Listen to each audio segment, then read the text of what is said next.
आगे चल करके जब देखा इस समय में रावण घोर अत्याचार कर रहा है, रावण और कुंभकर्ण दोनों ने है जो अत्याचार करना शुरू कर दिया, तो उस समय सारे देवता दुखी होने लगे, तो भगवान को याद करने लगे और स्तुति करके कहने लगे, जय जय सूर्यनायक जन सुखदायक प्रणत कमल भगवंता, गोविंद हितकारी जय असुरारी सिंधु सुता प्रियंका,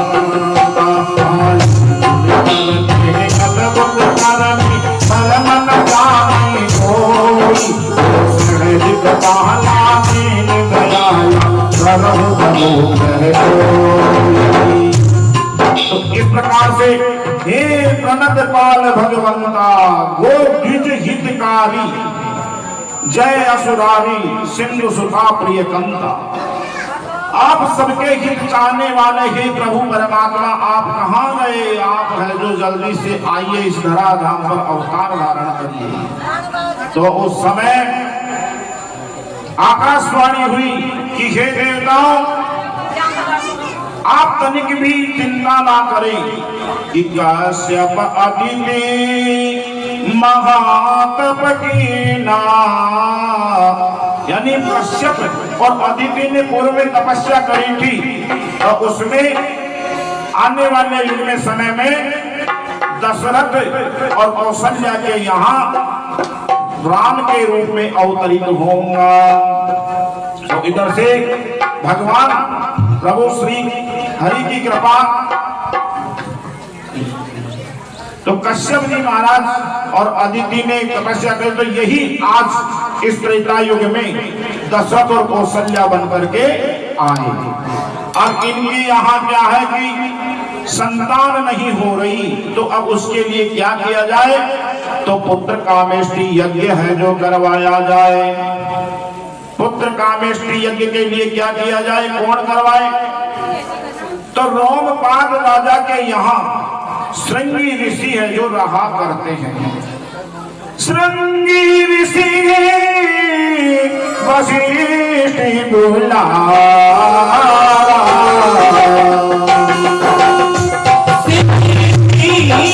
वशिष्ठ बुला,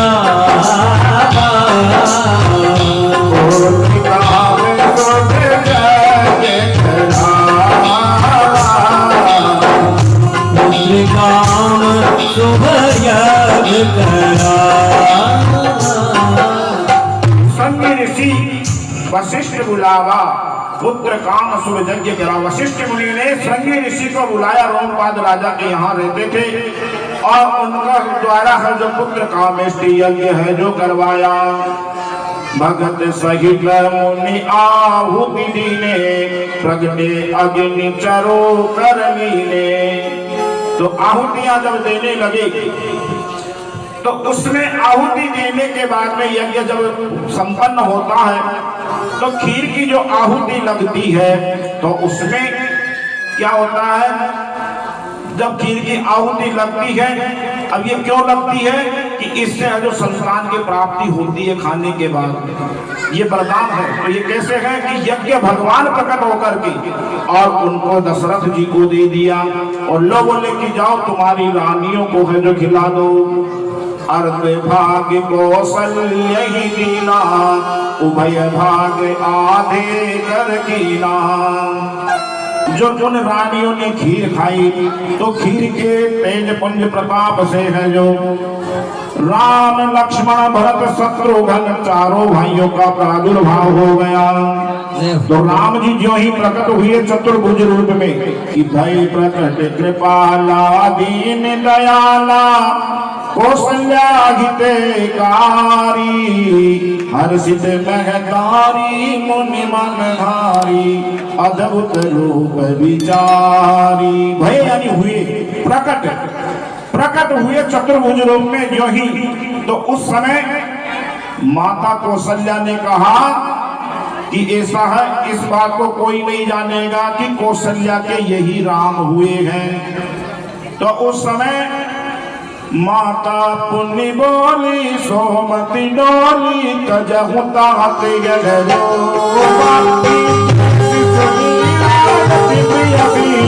ये सुख परम अनोखा सुनी बचन सुजाना लोकत ताना हुई बालक सुलभूपा यह चरित जगावई हरि पद पावई एक परम भव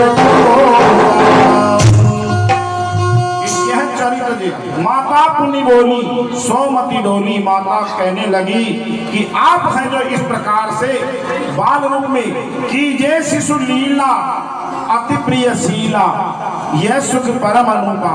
तो ये माता के जो ही वचन प्रभु नारायण विष्णु ने सुने तो उसी समय भगवान प्रभु श्री राम बाल रूप में सुनी बचन सुजाना रोदन ठाना वही बालक सुर भूपा यह चरित जगावई हरिपद पावई तेन परनी भवकूपा। जो भी इस चरित्र का गुणगान करता है गाता है सुनता है सुनाता है तो वो संसार रूपी समुद्र में इस भवकूप में दोबारा नहीं पड़ता है। भवकूप क्या है? पुनरपि जनरम पुनरपि मरणम, यही सबसे बड़ा भवकूप है जो माना जाता है। तो इसीलिए अब इधर से चारों भाइयों का जब जन्म हो गया तो उस समय जन्म होते ही मालूम चला किसको? वशिष्ठ जी महाराज, इनके जो कुलगुरु हैं वशिष्ठ जी और राज ऋषि हैं विश्वामित्र जी। तो उस समय बोले कि हाँ दशरथ के यहाँ चारों भाइयों का जन्म हुआ है तो नामकरण संस्कार करने के लिए उत्साहवर्धन के साथ में वशिष्ठ मुनि है जो नामकरण करने के लिए पहुंच गए कि भाई चलो ठीक है, हमारे माध्यम से सोमपाद राजा के यहाँ श्रृंगी ऋषि रहा करते थे उनको हमने बुलवाया था और हमारे कहे अनुसार पुत्र कामेष्टि यज्ञ हुआ तो यज्ञ सफल हो गया। तो पंडित जी को बड़ी प्रसन्नता होती है उस समय जब यजमान का कोई कार्य सफल हो जाता है तो वो पंडित जी बड़े प्रसन्न होते हैं उस समय। बोले चलो ठीक है, अपने माध्यम से जो काम हुआ भगवान ने अपनी लाज रख दी, यजमान को प्रसन्न कर दिया। तो उस समय वशिष्ठ मुनि वहां आ जाते हैं और नामकरण संस्कार है जो करते हैं किस प्रकार से? सो सुख धाम राम यश नामा अखिल लोक दायक विश्रामा। सो सुख धाम राम यश नामा अखिल लोक दायक विश्रामा। नाम भारत यश होई आखिर सुमिरन तेरी पुना नाम सत्वन वेद विधाता।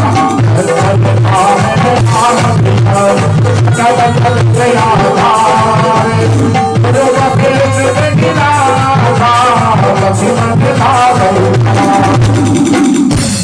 तो अर्थात पहले सबसे पहले नामकरण किया राम जी का। सो सुख धाम राम असनामा, सारे सुखों के जो धाम हैं राम जी हैं। सो सुख धाम राम असनामा अखिल लोक दायक विश्रामा। दूसरे नामकरण हुए विश्व भरण पोषण कर जो ही ताकर नाम भरत सोही।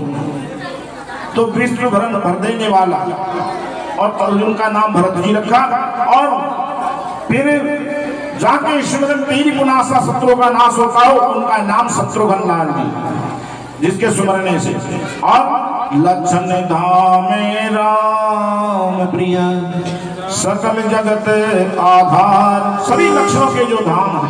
धाम किसको कहते हैं? धाम कहते हैं घर को जिसमें सारे गुण विद्यमान है, जिस घर में जिस प्राणी में। लक्षण धाम में राम प्रिय, राम जी के प्रिय। सकल जगत आधार, आधार का मतलब पूरे सकल जगत यानी संसार को जो आधार का मतलब धारण करने वाले हैं जो कौन है? शेषा अवतार श्री लक्ष्मण जी। सकल जगत ये आधार गुरु वशिष्ठ तेरा था लक्ष्मण नाम उदार। तो लक्ष्मण जी उनका नाम है।